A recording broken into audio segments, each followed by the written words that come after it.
And verse 3, confess our sins. He is faithful and just to forgive us our sins and to clean us from all unrighteousness.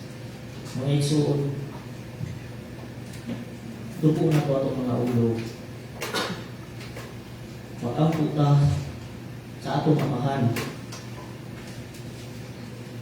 Mga ikatapasaluan sa atong mga sala na nabuwag na dili angay sa iyang atubangan.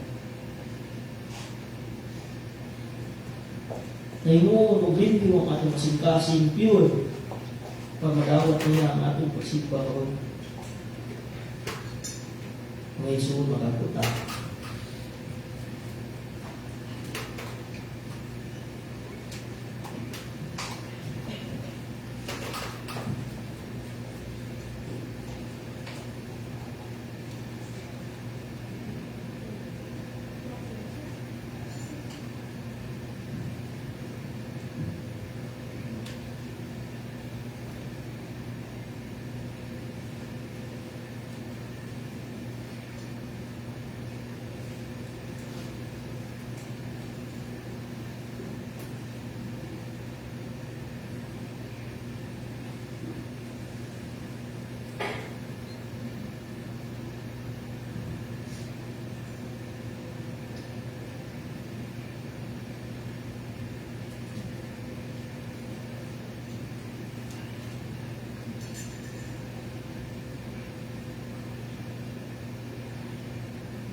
O Heavenly Father,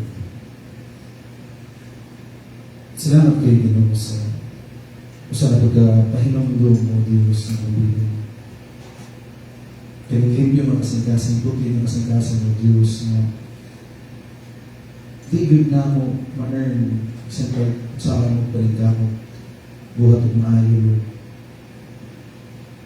Ikaw lang din Lord ang makalimpo sa mga kasangkasang. Ikaw lang din Lord ang makapahimo ka na mo as your worshiper Lord. Na makadahil ka din mo Lord sa pagdahil ng pagbihin. Mahimo din mo madawat ng Diyos. Because of our old nature, Lord God. Kung sa adlaw-adlaw na sige mo padayan ang buwan sa Lord, all we can produce are filthy rags. But Lord, with your mercy, with your goodness, with your gracious, di na mo saktan, di na mo matungkad, still, ginapukaw gihapon mo Lord. We are so blessed, God. That's why we are here tonight, Bisa pagkabalo ni Lord, hindi makadumag sa inyong pagkakilos, hindi makabawa sa inyong pagkakilos. We are still here, O God, because of our gratefulness, di at kanimo, sa inyong pagpamuhat ka na mo, Ginoo. Bisan pa man kadaan lang, sige pa tayo, buhat sa Lord. Ang inyong kaluwi sa mga ginabuhi, Ginoo. Mga mong ginakuptan, Lord, kung magkamag ni Lord, wala kayo. Give me mahilayo din mo sa imo, kung magsalim mo sa mga sarili ka. We are here tonight, O Lord, confessing together of our sins. Because we only know na ikaw lang din, Lord, kung makalimpyoniin mo, kung makapahimo ang putli sa mga kasingkas. Kabahay kami tonight, Lord, sa among pagpangino sa imong pulong, dahil kami panabot, Ginoo. Tuguluhin kami, Lord, sa pagkaklay, sa nanggaring ang matunog na pagtulong natin. Mahinaot, Lord, sa pagkaklay ini, sa pamasa mong pag-sharing, o dinalin na himay, o din mo ngalan ng Diyos. Dahil kung ka ginuso ulit katapusan, pinuntan Lord, hindi salamatan, kilala mo na, pinagi sa pinangalan ng Jesus, na mamalilos. Amen. Yan yung si Asapo. Saan?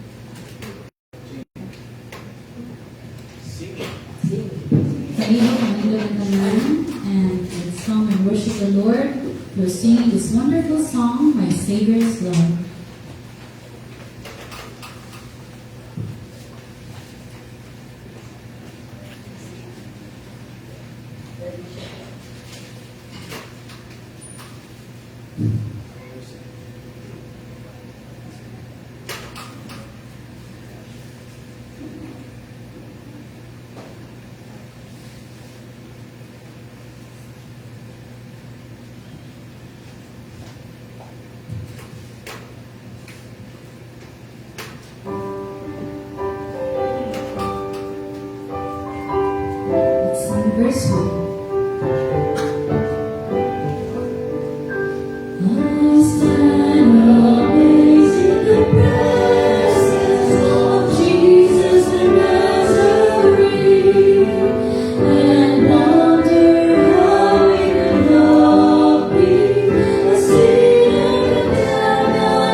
Song number 197.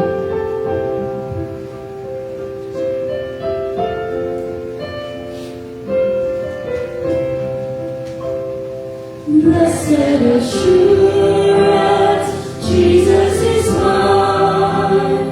Oh, what a foretaste of glory divine.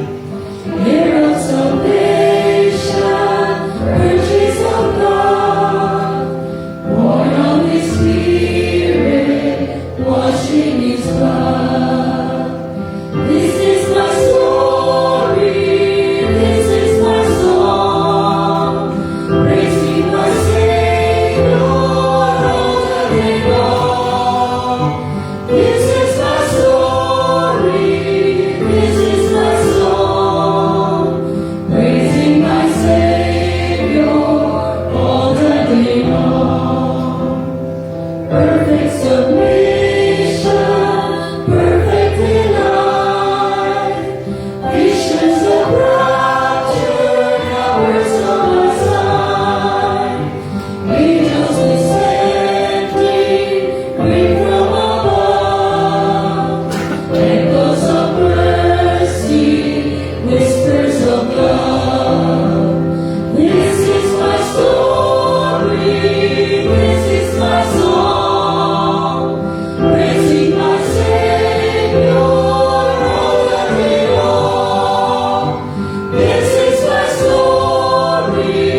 amo ikaw daig ginapasidunggan ng Diyos.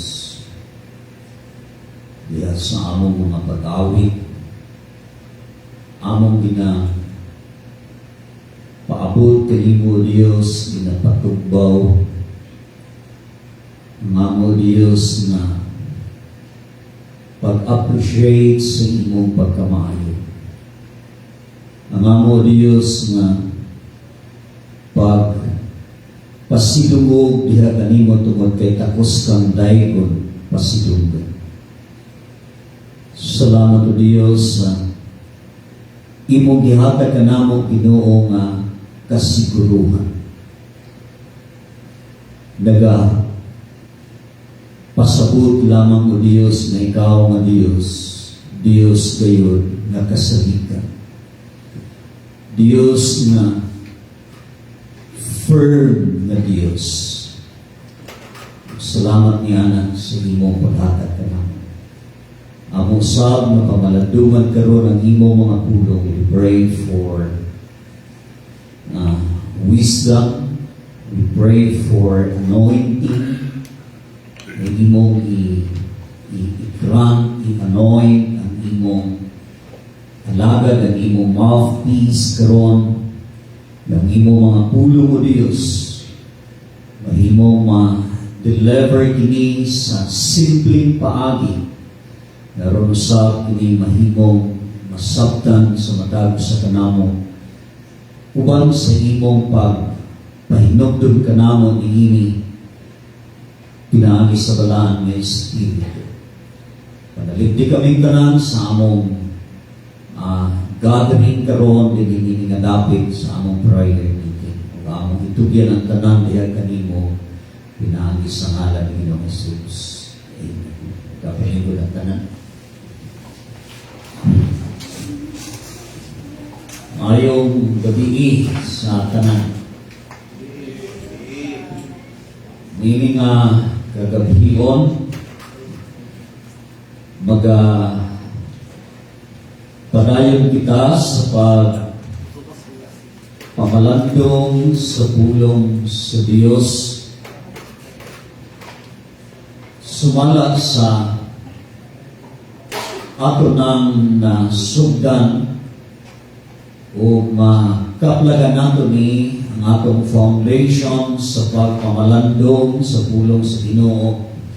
In Colossians chapter 4, ato ning gisugdan sa verse 2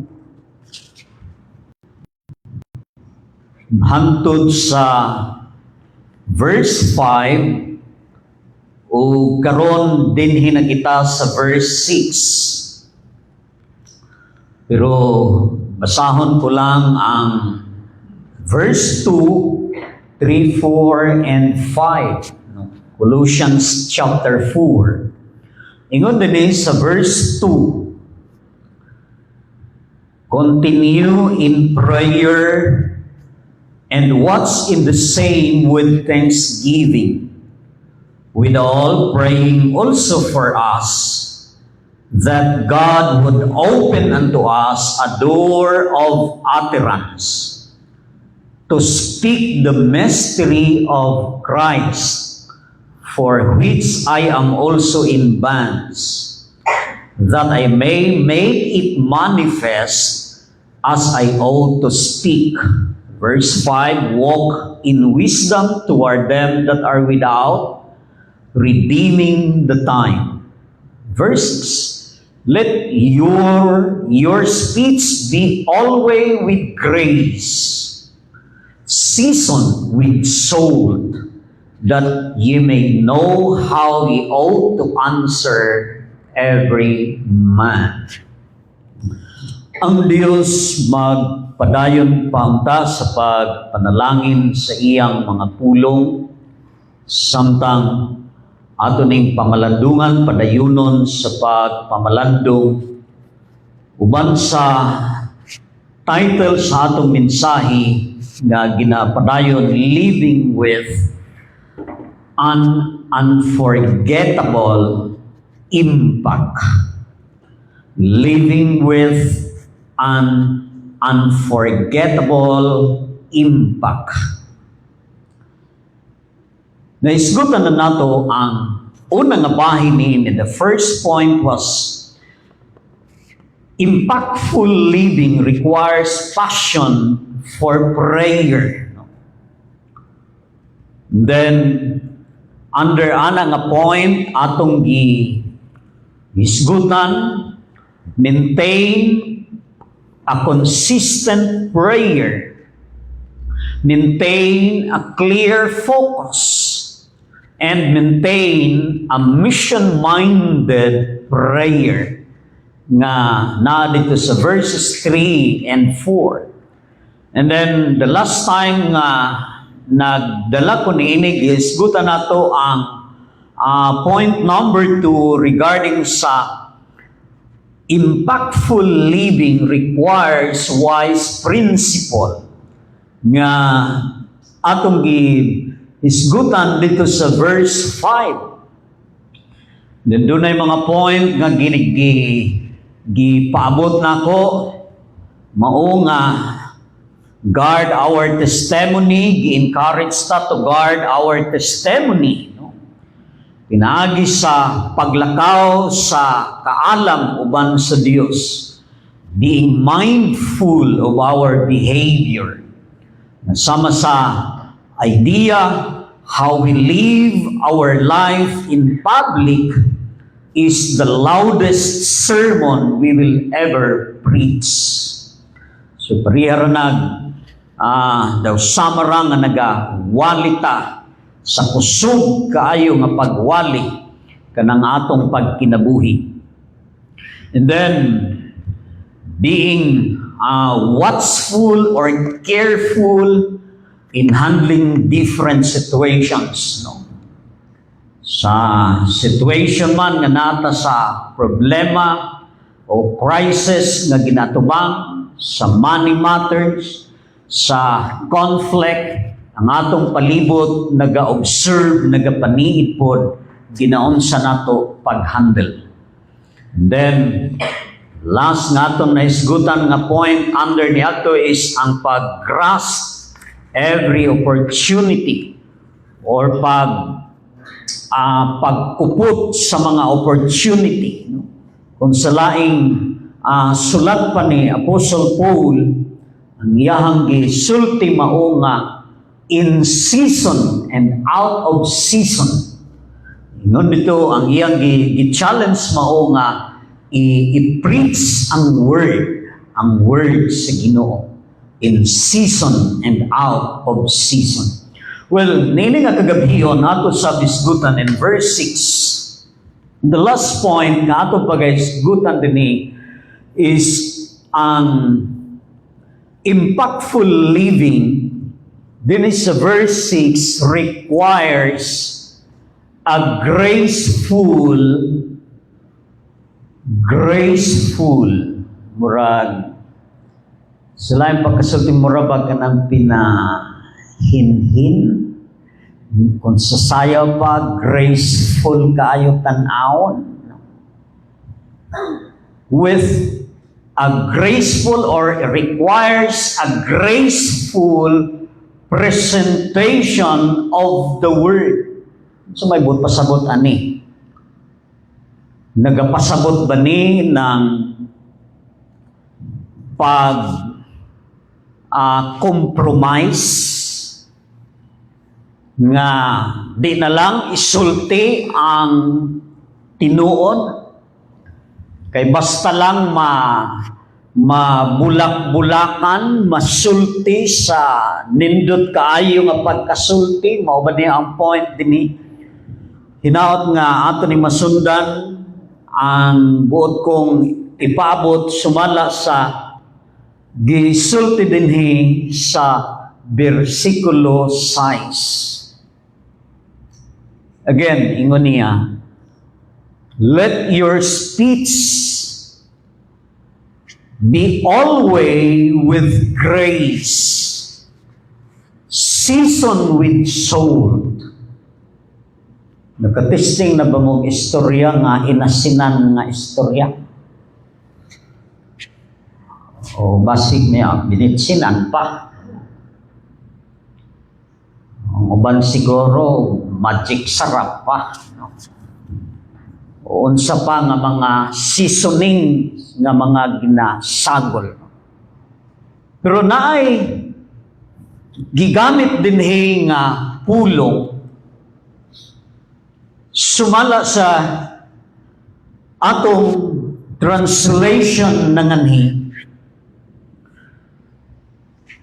Pero una din nga buot kong ipaabot mao sa time nga gi sulat kini ni Apostle Paul sama sa na-mention ako ni atong miagi nga ang mga believers sa Colossae nagapuyo sila among sa mga skeptical pagan society. Naa sila sa mga pagan society, mga pagano nga mga tao o sosyudad, mga tao nga kung makadungog nga kini sila mga Kristohanon, sila.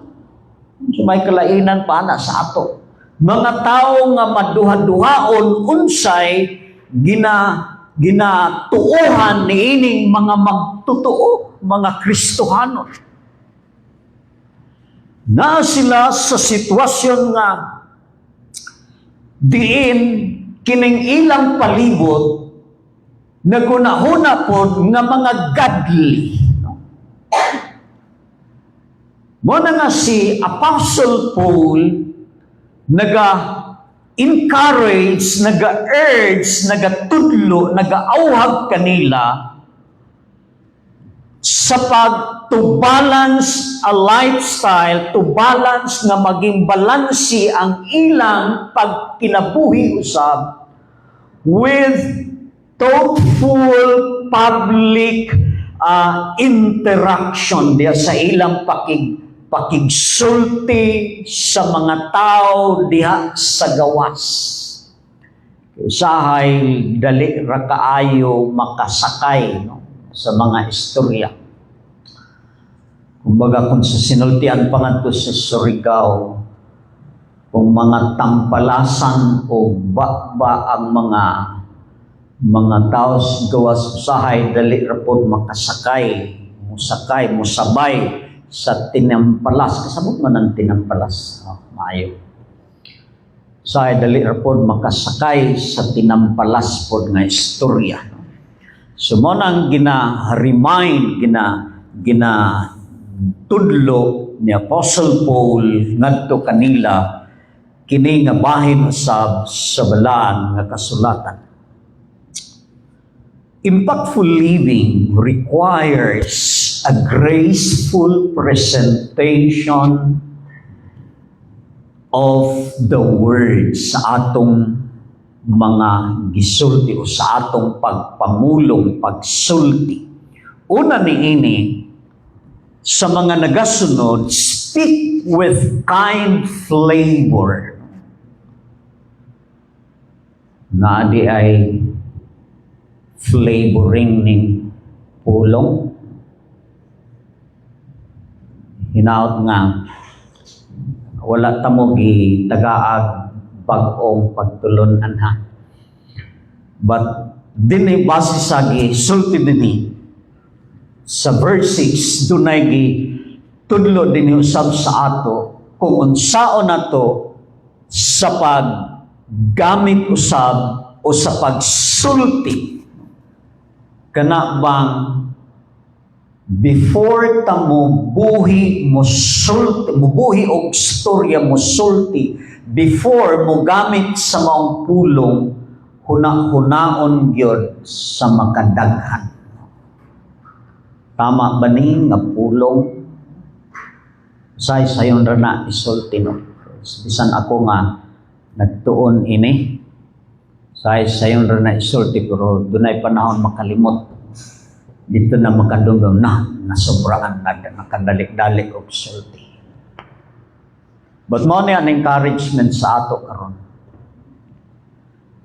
nga diya sa atong pagsulti kana bang ato yung hunahunaon sa pag-ayo kung unsa ang dapat natong pulong nga buhian.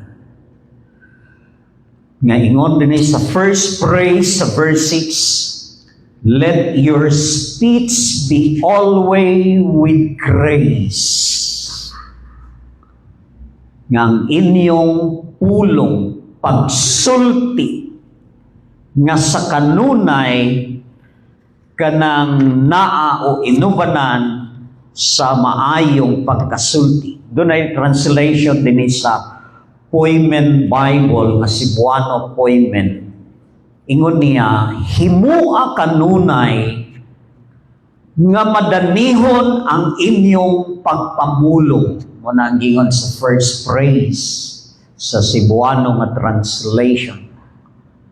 Kumbaga, kanang pulong nga gamiton nga convincing nga pulong.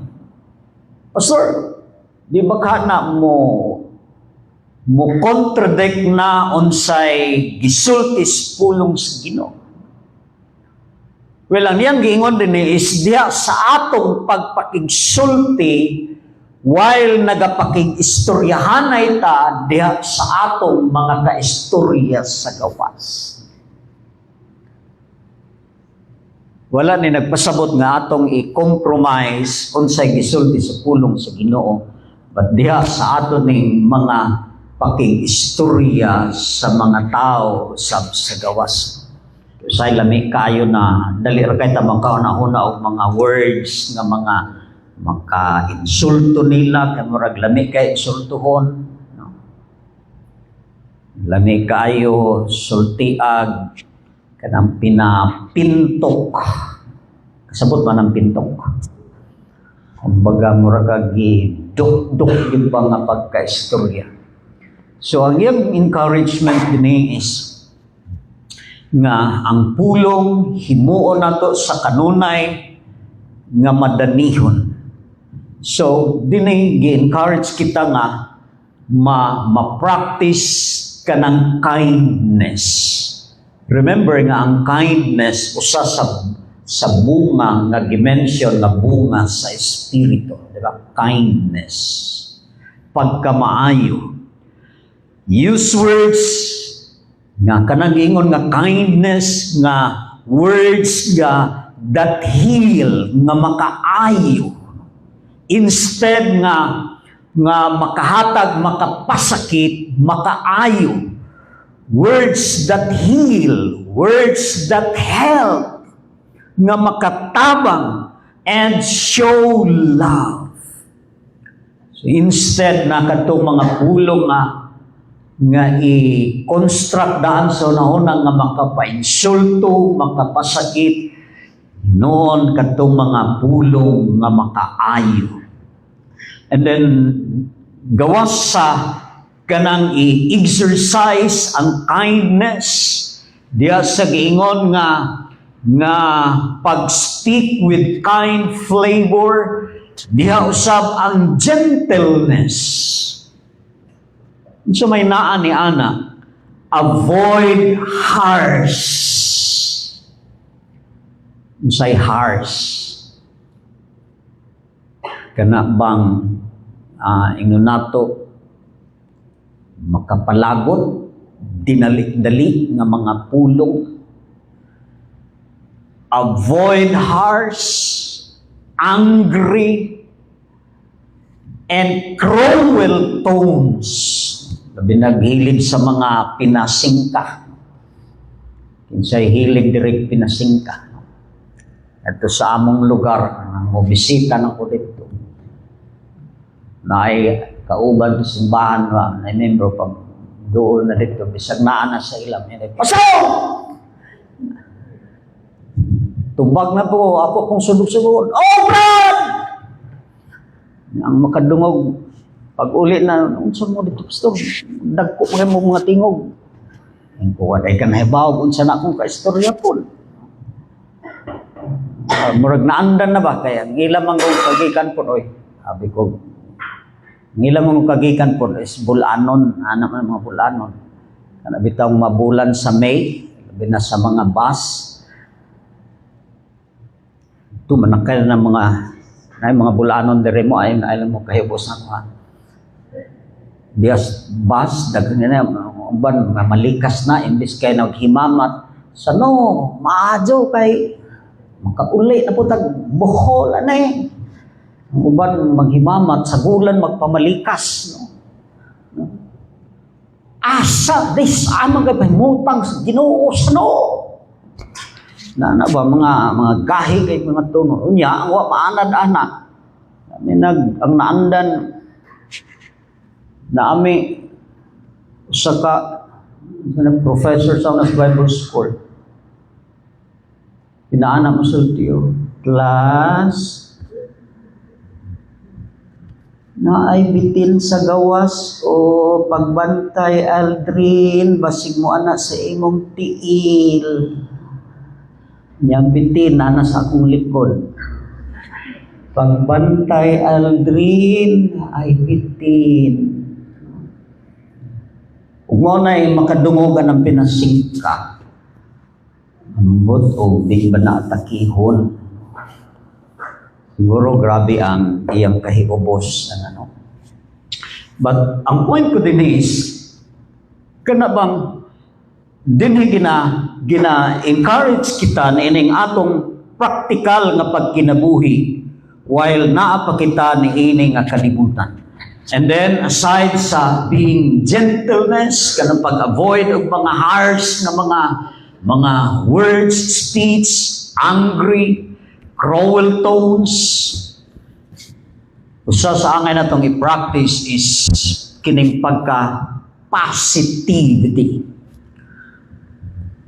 Build others up instead of tearing them down.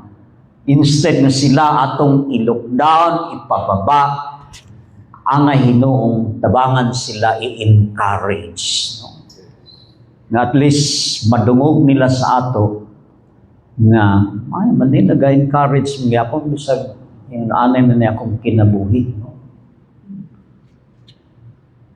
Ang point din is ginatudluan kita nga maging kana bang mahuna-hunaon, creative, pinaagi sa wisdom sa Ginoo kung unsa o unsaon ang paggamit sa mga pulong nga kanang pulong nga maka-encourage sa mga taong wala makailas sa Ginoo. Kay nganuman dunay giingon si Apostle Paul.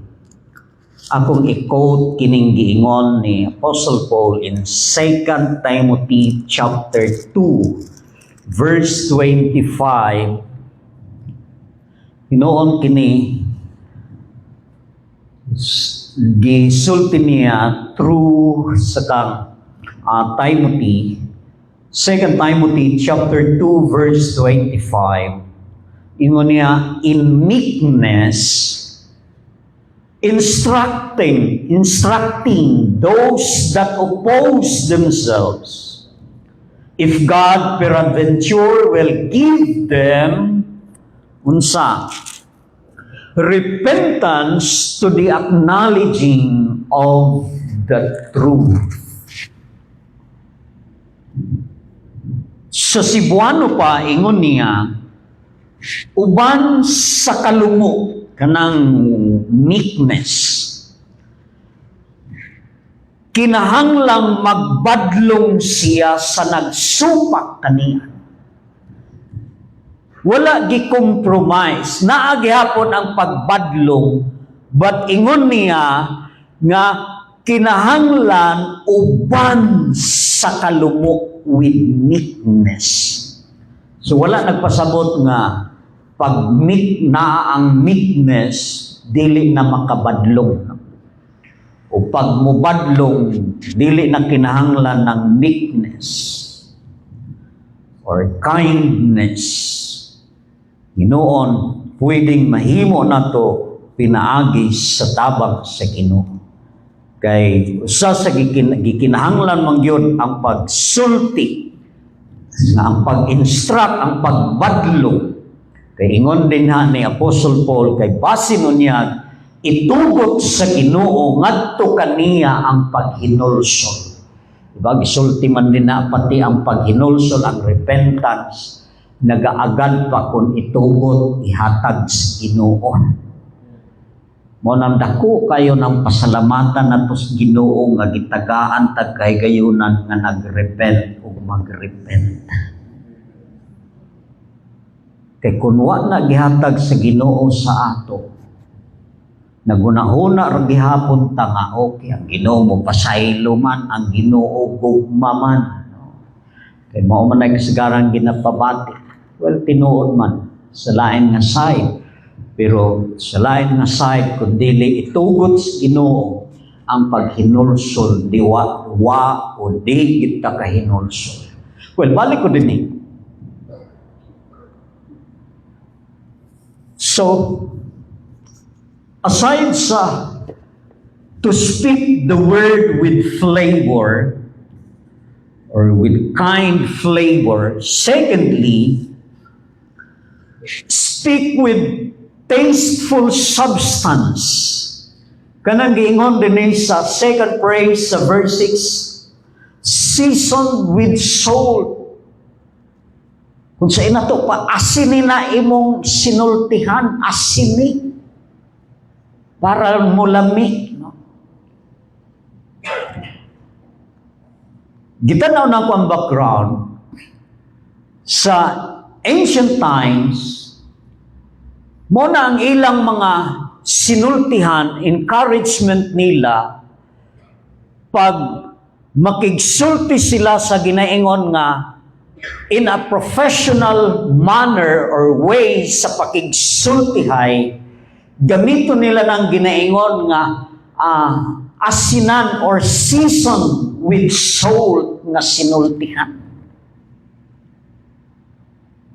Sa lain nga pagkasulti, pag moingon nga timplahi og asin kana imong sinultihan, but pasabot medyo lain na sa ilang paminaw, mo nang gikinahanglan ayuhon sa nga sinultihan, kanang sinultihan nga maayo sa paminaw sa mga naminaw.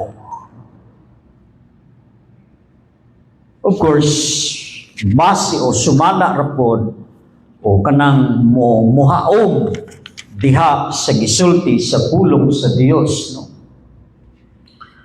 Season with salt. Salt preserves and gives flavor.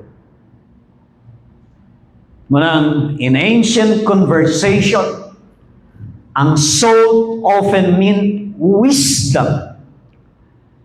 Nga kung musulti na sila nga ginamitan og asin, meaning pagkakana nga pagkasulti na ang wisdom or ang pagka-clever, mabinantayon, no? Nga dili ka ng harsh nga pagkasulti. Pagkasulti nga that prevents dullness, kanang pagkabulok. Sahay mo nagingon kung maniit ta sa kining mga witness ba. So magkakatawat labi na kay mga abogado. Sa ako lang makain ko mga bright mga na sila kay di gina sila mga abogado. Di gina makapasar og bar exam, di na mga bright. No?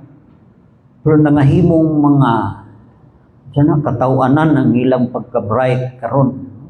Nahimo silang katawanan. Kundi palang lain, ingnog nangabulok. No? Pero ingnog na lang nako nga nangahimong katawanan. Pantinood, mga bright, guna kay asa man na mahimong bugado. Kundi lang bright. No? Nahimo lang katawanan. Ingon ana. So, kinahanglan matimplahan og asin, no? Sa atong mga magtotoo. So manang ingon ganiya di walay exempted ini, no? Bisan ganiya na remember nako tong isulti Pastor Paul. Bisan ka namong mga pastor, sometimes dali raming makasulti, makabuhat, makaater, o mga words nga kanabang nadala sa anger. Lagot na kay sana naman ay nagpermi naman eh. Pero ang reminder ni sa matag sa ato, no? Let your speech be always ingon niya with grace, seasoned with salt. So, speak with tasteful substance, tinimplahan og asin. Wisdom, speak what is right and helpful for the moment. Kana nga time, kay base ng atong kaistorya, nag-atubang og grabe nga sitwasyon, unya ang atong istorya nakapasamot pagpa-down sa iya. So we need wisdom. Purity. Keep our language clean, honest, and good. And usa pa, interest. Make our words attractive so people want to listen. Diri na po magamit ang atong kining art sa kining pag-istorya, no? Dili magmadali-dali. Okay, so ako ning siwason na din sa ikatulo nga point under the heading, impactful living requires a graceful presentation of the word. Una akong gisgutan, speak with kind flavor. Secondly, speak with tasteful substance. Then lastly, sa last phrase sa verse 6, unsa giingon sa last phrase sa verse 6, gawas nga season with salt, ingon niya that ye may know how ye ought to answer every man. Speak with specific response, knowing how to answer. So, ang pagka-relevant sa atong mga answer, the relevance, match your reply, our reply, to the person's real need. Basig na ay need nila ng advice. No? So, we need wisdom. And then, hear the question before we give our response. Paminaw na to, sabto na to.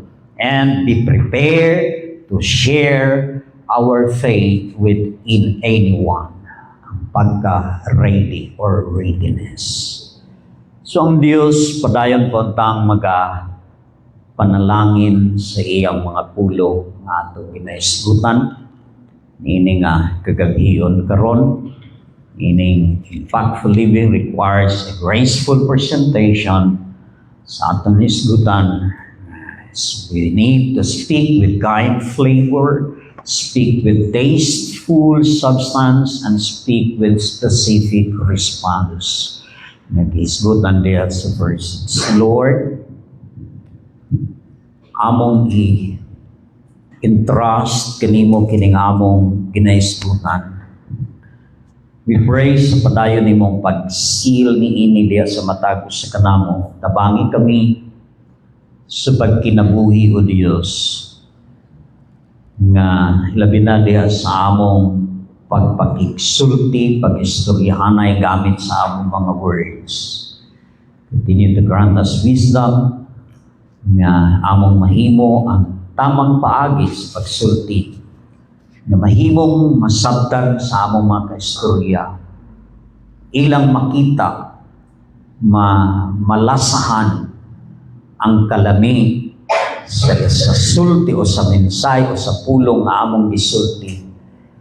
Ang timpla pinaagi sa imong tabang. Nadiin pinaagi ni Ana o Diyos. Imo pang itugot kung untag anto kanila ang paghinulsol o God. Salamat o Diyos ng ining tanan. Among itugyan kini kanimo, pinaagi lamang sa ngalan ni Ginoong Jesus. Amen. Amen. Balik ang panahon sa MC.